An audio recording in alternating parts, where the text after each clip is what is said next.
Hoje vamos mergulhar em uma história fascinante e cheia de mistérios, sobre o livro 1Q84 de Haruki Murakami.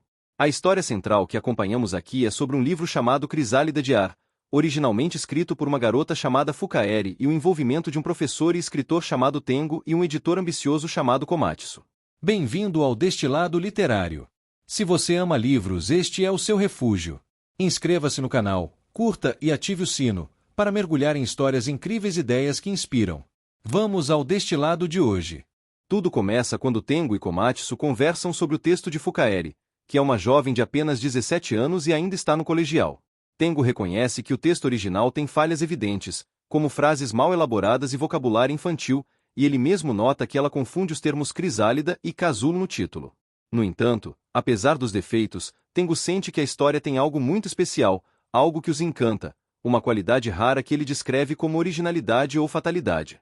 Ele menciona que sua reação ao ler foi de um silêncio reticente, estranhamente incômodo ou até desagradável, um sentimento difícil de explicar. Tengo acredita que Fukaeri é promissora, mas precisa ler mais romances e praticar redação. Komatsu, por outro lado, é mais direto. Ele acha o texto mal feito e acredita que os jurados de um prêmio literário não o levariam a sério. É aí que ele propõe uma solução bastante inusitada. Tengo vai refazer o texto. Mas não é uma simples revisão, é uma reescrita completa, do começo ao fim, para que o livro fique coeso. A estrutura da história deve ser mantida, e o estilo da narrativa, na medida do possível, mas praticamente todas as frases precisarão ser substituídas. Komatsu vê essa colaboração como a criação de um novo escritor, unindo o talento de Tengo para redigir um texto decente com a história original de Fukaeri. Ele tem grandes ambições, mirando não apenas prêmios para autor revelação, mas talvez até o prêmio Akutagawa. Tengo imediatamente considera isso um tipo de fraude. Komatsu argumenta que a coautoria e a divisão de trabalho são comuns em outras áreas, como quadrinhos, mas admite que isso não é aceito abertamente no mundo da literatura pura. A ideia, então, é apresentar publicamente apenas a garota, Fukaeri. Apesar das reservas de Tengo, tanto éticas quanto sobre o risco da empreitada, Komatsu insiste que Tengo, no fundo, está morrendo de vontade de reescrever a história, de extrair esse algo no lugar de Fukaeri. Para ele, há algo muito importante na história que precisa ser bem escrito, e a união das forças deles servirá a esse propósito. Curiosamente, Fukaeri, que é descrita como uma garota de poucas palavras e que fala de um jeito esquisito, parece concordar com o plano, pelo menos em linhas gerais.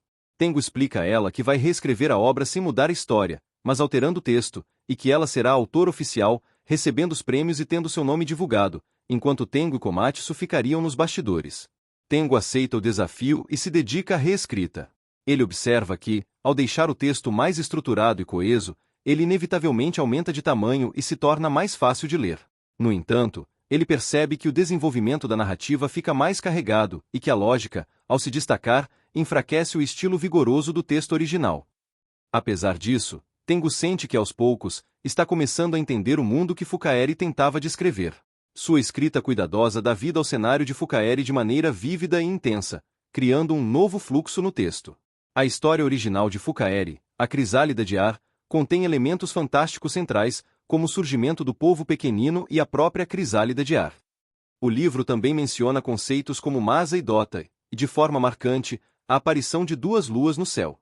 Komatsu inclusive instrui Tengo a descrever as duas luas com mais detalhes e precisão na reescrita, porque são algo que a maioria dos leitores nunca viu e precisam ser explicadas.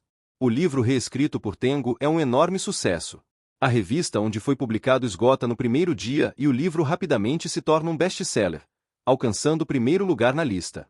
Komatsu fica surpreso com as vendas, destacando que o livro não é um típico romance de entretenimento.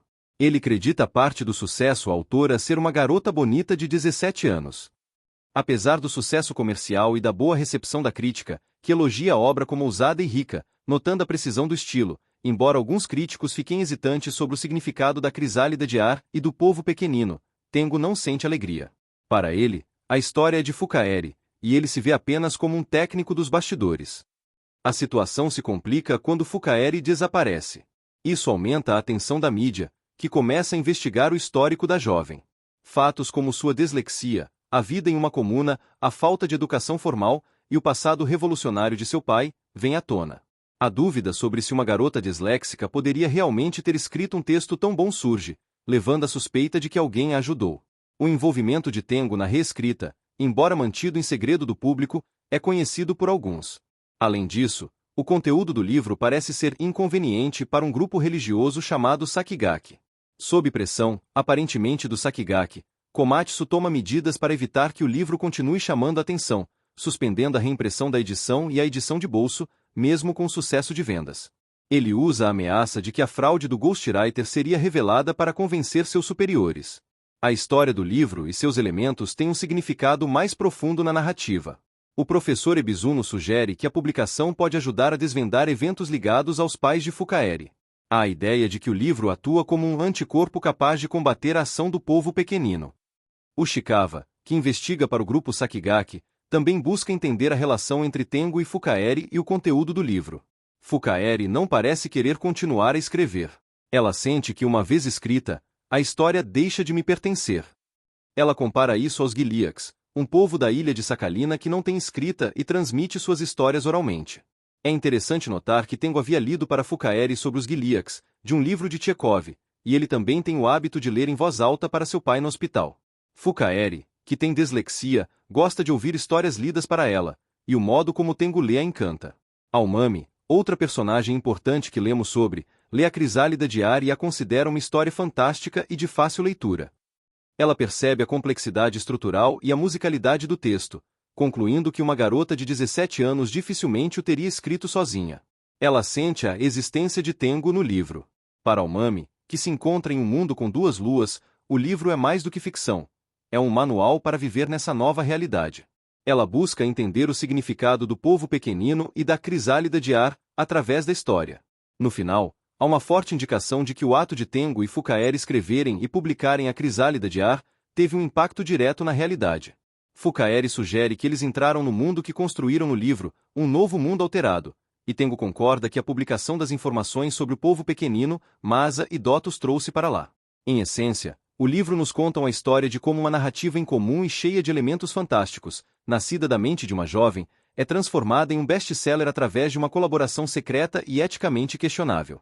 O livro, no entanto, transcende o mero produto literário. Ele se torna um ponto focal para forças ocultas, expõe segredos e, talvez o mais importante, parece ter o poder de alterar a própria realidade, criando um mundo onde duas luas existem e a história contada se manifesta de maneiras inesperadas. É uma trama sobre a força das histórias, a linha entre ficção e realidade, e as complexas relações que se formam em torno de uma obra de arte em comum. Boa leitura!